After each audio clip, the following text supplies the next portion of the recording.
రండి కలుద్దాం రండి అంటే ఆయన ఎప్పుడైనా కలుసుకోవచ్చులే, ముందు ఇంటికి వెళ్ళిపోవాలి, ఇంటి దగ్గర నుంచి వచ్చి ఎంతకాలం అయింది అప్పుడని, నా భార్య ఎలా ఉందో, నా పిల్లలు ఎలా ఉన్నారు, మా అమ్మ ఎలా ఉందో, మా నాన్న ఎలా ఉన్నారు, ఎంత వాళ్ళు ఎలా ఉన్నారు, వీళ్ళు ఇరుగు పొరుగు ఎలా ఉన్నారు అని చెప్పేసి వెళ్ళిపోయారేమో. ఒకవేళ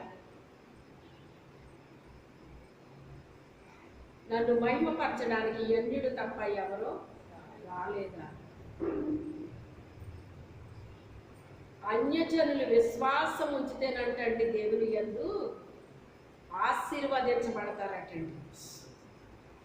అబ్రహాం ఆశీర్వాదాలన్నీ అతని మీదకి వస్తాయండి. అబ్రహాం ఎలాగైతే ఆశీర్వాదం పొందుకున్నాడో అవే ఆశీర్వాదాలు అన్యజనులు కూడా పొందుకుంటారని చెప్తున్నాడండి ఆయన.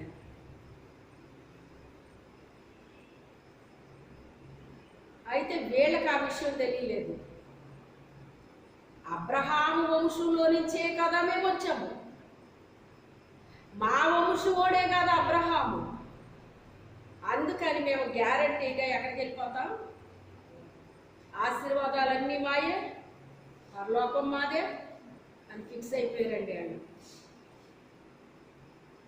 ఓసి సర్ప సంతానమా అన్నాడు ఆయన అని, మొదట మీరు మారు మనసుకు తగిన ఫలాలు ఫలించండి,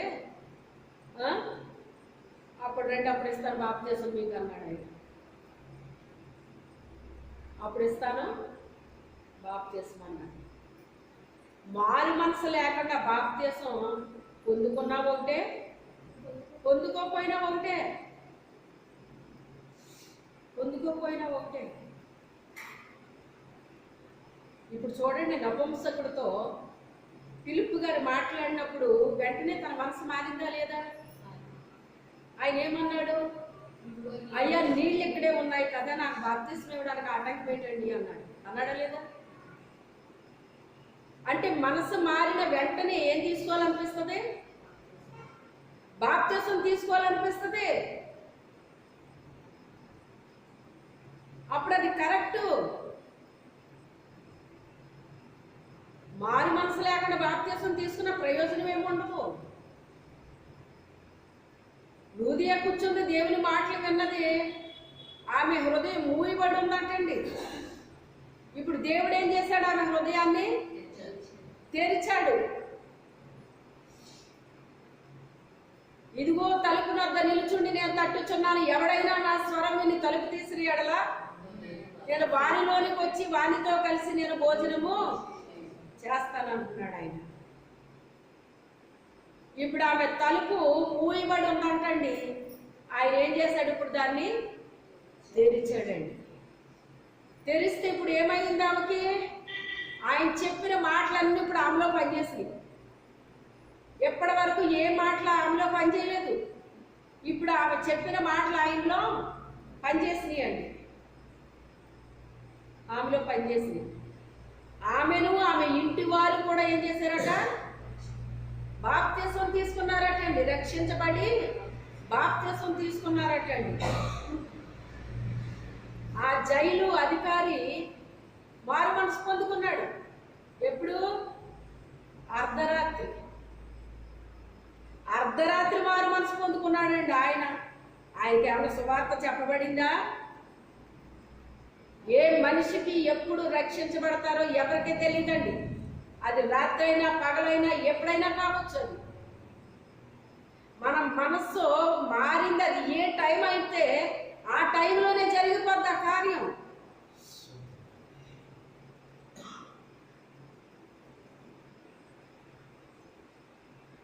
అతని హృదయంలో కార్యం జరిగింది. ఇప్పుడు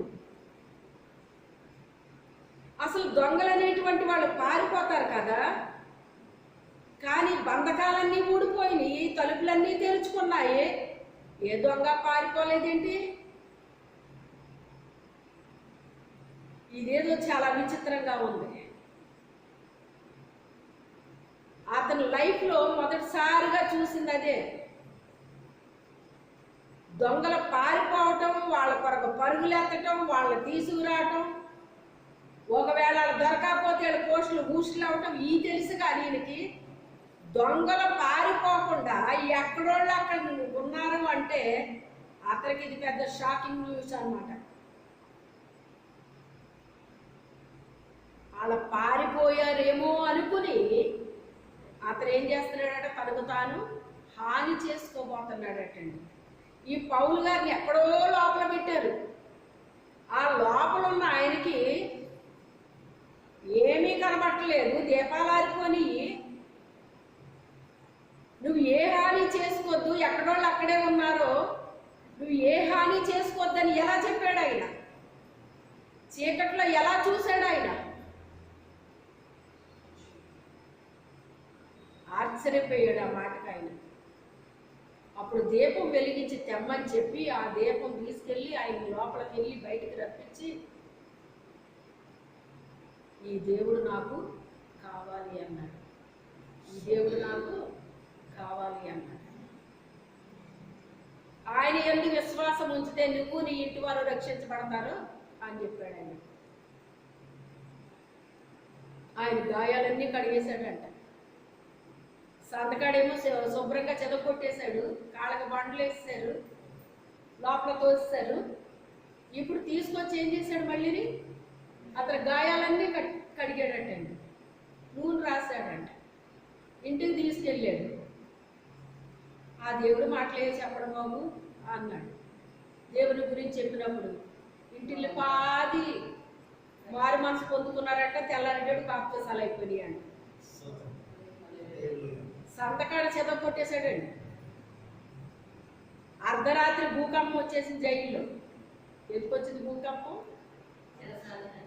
వాళ్ళు పాటలు పాడుతున్నారు. ఏం చేస్తున్నారు వాళ్ళు? మీకు సంతోషము కలిగిన కీర్తనలు పాడండి అని ఉందండి. అసలు వీళ్ళకి సంతోషం వచ్చే పని అప్పుడు అది. ఒళ్ళంతా సిద్ధ కొట్టేస్తే, కాలుకు బండలు ఎత్తే సంతోషం వస్తుందండి? చెప్పండి. వాళ్ళ పాటలు పాడుతుంటేనంటండి జైలుకే వచ్చిందంటండి. భూకంపం ఎక్కడొచ్చింది? జైలుకి వచ్చిందంటండి. జైలుకి వచ్చి బంధకాలన్నీ ఊడిపోయినాయి, తలుపులు తెరుచుకున్నాయి, అన్నీ ఊడిపోయినాయి. అర్ధరాత్రి దగ్గర కార్యం జరిగింది. తర్వాత ఈయన గాయాలన్నీ కడిగేశాడు, నూనె రాసేసాడు, ఇంటికి తీసుకెళ్ళిపోయాడు. అందరూ వాక్యం విన్నారు. తెల్లరిటడి బాప్తిసాలు. ఎంత ఆశ్చర్యం అండి! మనస్సు మారితే బాప్తిసానికి విలువ ఉంటుందండి. మనస్సు మారకుండా బాప్తిసం తీసుకుంటే విలువ ఉండదు దానికి. చాలామంది చెప్పేది ఏంటంటే, మందిరానికి వెళ్ళగానే మీరు బాప్తిసం తీసుకోండి, బాప్తిసం తీసుకోండి, పరలోకానికి టిక్కెట్ అది, పరలోకానికి టిక్కెట్ అది.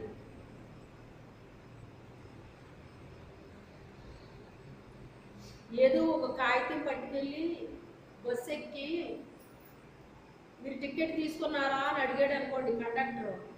తీసుకున్నానండి. ఏది మీ టికెట్ చూపించండి అంటే ఏదో చూపించారు కాగితాన్ని.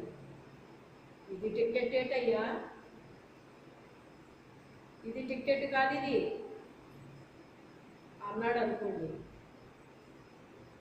డబ్బులు టికెట్ ఇస్తానన్నాడు, నా దగ్గర డబ్బులు లేవన్నాడు. అయితే దిగేయండి. అవునా కదా? అయ్యో టికెట్ కాదంటావేట, అయ్యా ఇది టికెట్ అంటే ఊరుకుంటాడు అతను.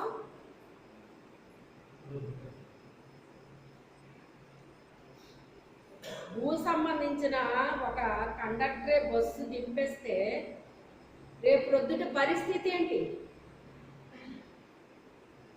రక్షణ పొందకుండా అయ్యో నేను మునిగానండి, నేను తేలానండి, నేను సంస్కారం తీసుకుంటున్నానండి, నేను అదండి ఇదండి అని చెప్తే ఏమన్నా వర్కౌట్ అవుద్దండి? నీ మనస్సు మారినప్పుడు నీ ప్రవర్తన మారిపోద్ది, నీ ఆలోచనలు మారిపోతాయి, నీ చూపులు మారిపోతాయి, నీ నడవడికి మారిపోతుంది, నీ మనస్సు మారిపోతుంది, సమస్తము మారిపోతుంది. యేసులాగా ఉండాలనిపిస్తుంది. ఏమనిపిస్తుంది? యేసులాగా ఉండాలనిపిస్తుంది. అనేక మందికి మనం మాదిరిగా కనిపిస్తూ ఉంటాము. వీళ్ళందరిలాగా కాదండి, వీళ్ళు అందరిలాగా కాదండి.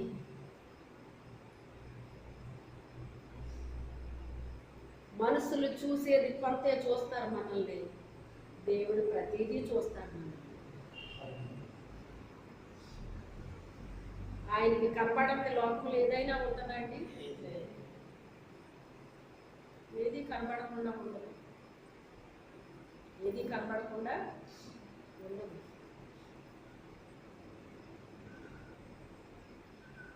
లోకములో యథార్థవంతులు కూడా కొంచెం బలహీన పడతారటండి అప్పుడప్పుడు. ఆ బలహీన పడిన వాళ్ళనంట యెహోవా కనుదృష్టి యథార్థవంతులు బలపరచడానికి లోకమంతా సంచరిస్తుందటండి. యథార్థవంతులు అన్న వాళ్ళు ఎక్కడైనా బలహీన పడ్డారా? నా బిడ్డలు నేనేం చెయ్యాలి? బలపరచాలి. మళ్ళా తిరిగి నేను వాళ్ళని శక్తితో నింపాలి, బలంతో నింపాలి, ఆరోగ్యంతో నింపాలి. మరలా తిరిగి వాళ్ళు నా కొరకు క్రొవ్విన దూడ గంతులు వేసినట్లుగా వాళ్ళు గంతులు వేయాలి అని కోరుకుంటాడటండి దేవుడు. యథార్థవంతులు బలహీనలు అయిపోతే అలా చూస్తా ఊరుకోడటండి ఆయన.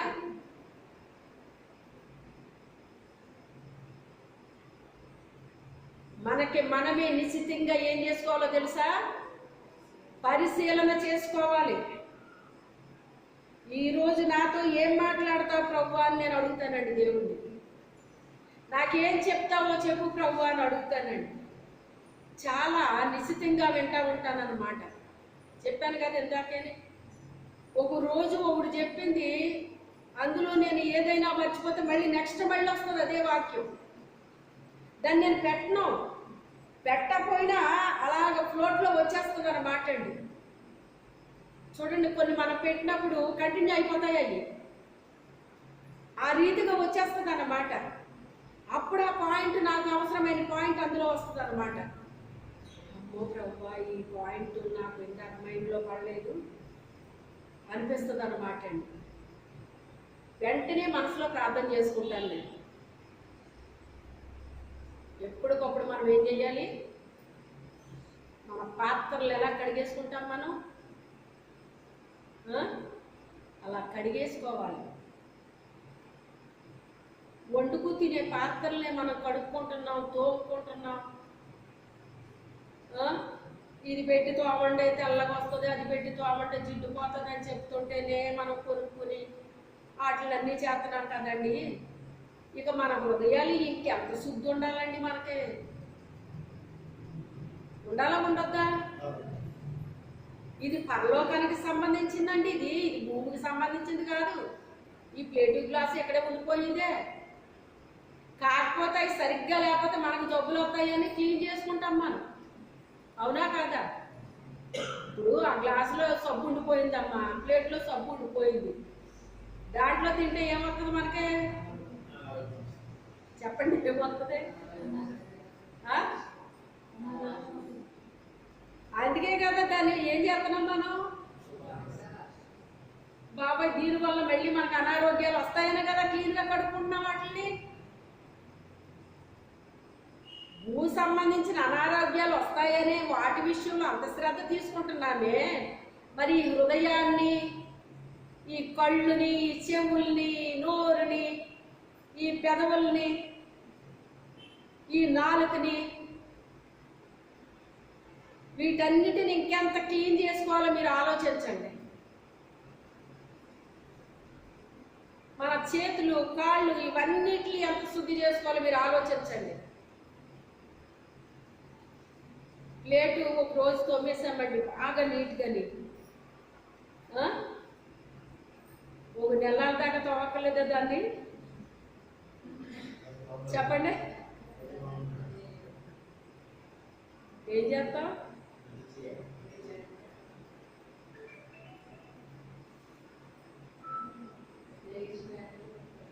మరి అన్నిసార్లు మనం కడుగుతున్నాం కదా, చి అందులో ఎంగులు ఉంది అంటున్నాం కదా, చి అందులో బూడిద ఉంది, చి అందులో సబ్బు ఉంది అంటున్నాం కదా, మరి మన హృదయాన్ని ఇంకెంత కడుక్కోవాలండి మనం? ఇప్పుడు ఆయన అడిగినట్టుగాని ప్రభువా తెల్ల పేపర్లాగా ఉండాలి నా హృదయం అంటే, అతనికి అది ఒకటే వచ్చిందేమో కానీ ఇంకా చాలా వస్తాయేమో మరి. ఒకసారి అడిగి చూడండి ఆయన్ని, ప్రభువా నా హృదయము తెల్ల పేపర్లాగా ఉండాలి తండ్రి అని ప్రార్థన చేసుకోండి ఈరోజు. దేవుడు ఎవరెవరికి ఏం చూపిస్తాడో మాకేం చెప్పొద్దులే, మీరు ప్రార్థన చేసుకోండి చాలు. మీకు దేవుడు ఏం చెప్తే అది ఒప్పుకోండి, శుద్ధి చేసుకోండి. మీరేమి ఎవరికి ఏం చెప్పక్కర్లేదు, చెప్పినా ఎవరిని హేళన చేయవసరం లేదు. అర్థమైందా? అది విశ్వాసం వలన మనం అబ్రహాముకి పిల్లలు అవుతాం, కానీ మనము క్రియలేని విశ్వాసము మృతం అంటున్నాం. క్రియ ఉండాలండి మనలోని. అబ్రహాము దగ్గర క్రియ ఉంది. నువ్వు ప్రేమించే కొడుకు నాకు కావాలన్నాడు, సరే అని ఇచ్చేసాడు. ఇచ్చేస్తే తీసేసుకున్నాడు ఆయన. ఇస్తాడా లేదని పరీక్షించాడు. అంటే దేవుడు మనల్ని విశ్వాసంలో ఎంత పరీక్షిస్తాడో మీరు ఆలోచించండి.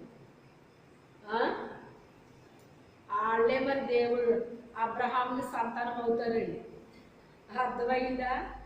అది అంతే తప్ప నాకు ఏ పరీక్షలు పెట్టకో, కానీ నేను అబ్రహాం కుమారుల జీవితాన్ని విశ్వాసంతో. అంటే విశ్వాసం లేని, పరీక్షలు లేని స్కూల్ ఏదన్నా ఉంటుందండి? పరీక్షలు లేని స్కూల్ ఉందంటే ఆనందంతో వెళ్ళి అందులో జాయిన్ అయిపోతారు అందరూ.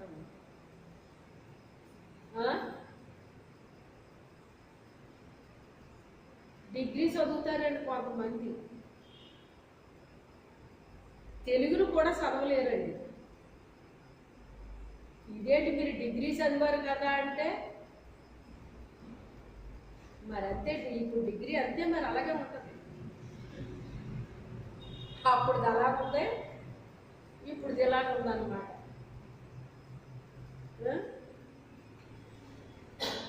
పునాదులను బట్టి బలమైన పునాదులు పడాలండి మనలోని. ఏం పడాలి? బలమైన పునాదులు పడాలి మనలోని. క్రీస్తు కొరకు బలమైన పునాదులు మనలో పడాలి. మళ్ళీ మళ్ళీ పడకూడదండి పునాదులు. ఒక్కసారి వేసేసారు పునాది, మళ్ళీ మీకు పునాదులు వేయాలా అని అడుగుతున్నాడు ఆయన. ఎవరో పౌలు గారు. ఒకసారి ఆల్రెడీ పడిపోయింది మీకు పునాది, మళ్ళీ వేయాలా మీకు?